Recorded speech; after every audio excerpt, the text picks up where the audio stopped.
Shannon Sharpe is the latest man to be Me Too, and specifically the latest male feminist to be Me Too. Note that he interviewed Kamala Harris, so it's safe to say he's a feminist. But anyway, he has a $50 million civil lawsuit on his head by a 20-year-old, which is audio of him talking about strangling her. Now, of course, per usual, Negroes are defending him because the woman alleging this is white. And as we've seen, Negroes will defend a murderer if it's a black white situation. Now, there are some people browbeating him by being with white women at all. Notable pro black scammer Umar telling him he needs to forfeit the snow bunnies. He'll stand with them, but he needs to forfeit the snow bunnies. And again, we know that ain't happening. And again, he's stating that as if only white women do this, when we know all women do these sort of Me Too situations. And again, Shannon Sharpe is a prime example of someone who likes to push liberal ideology, and part of that ideology is to believe women. But of course, not in this situation. That's always the case with these types. And apparently, the woman's lawyer is Tony Busby, who recently was defending a woman against Jay-Z. Jay-Z was able to get off because he has protection. P. Diddy, not so much. But again, there's a potential that he could get off because he has toted the liberal line. You know, they know black people will be on his side. And with black people being on his side, you'll have, the white liberal cucks who pander to liberal Negroes who will ultimately forgive Diddy, even if he was caught on camera beating the hell out of or sexually assaulting a woman. And another thing I want to highlight that people should notice that these little controversies always come out after Shannon Sharpe makes a homosexual statement.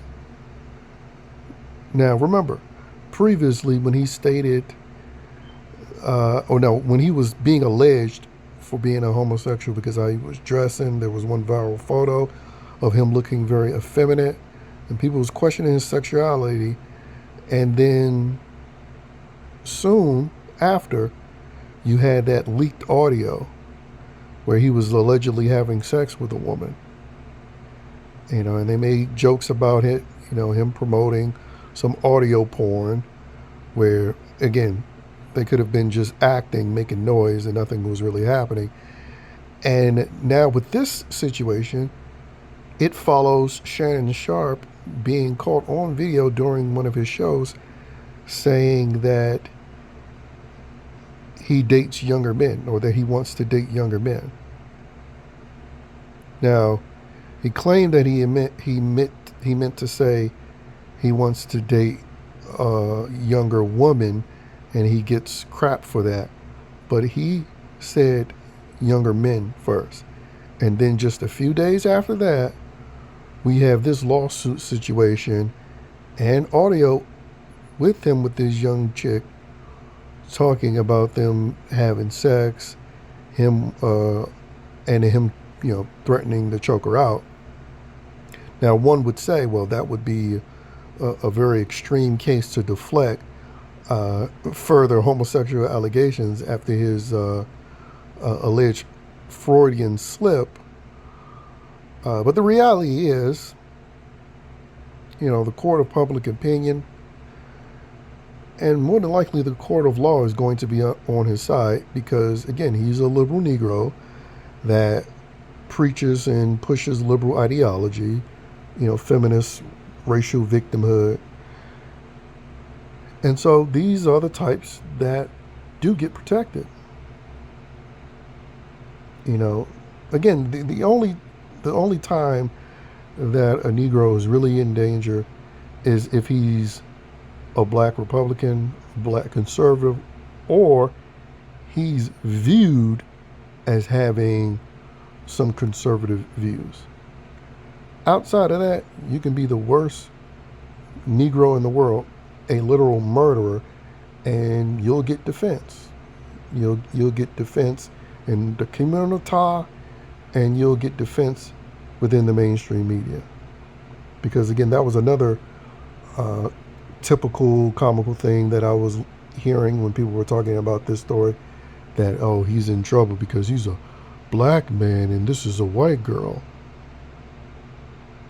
And it's like these people love to have selective amnesia, as if they don't recall the countless of incidents, with Carmelo Anthony being the most recent incident, where Negroes are literally being defended.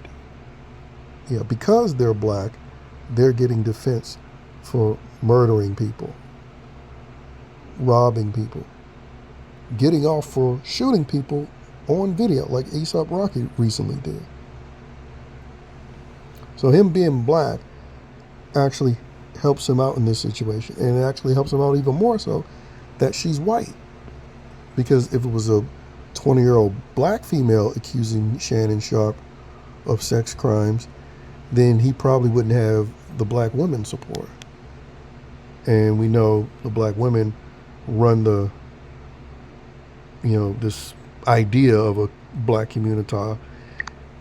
And with the women, eventually comes the men. Even if they make noise about it, about, oh, the double standards, oh, the hypocrisy, at the end of the day, these Negro males come following behind the women's command, which we saw in this most recent election.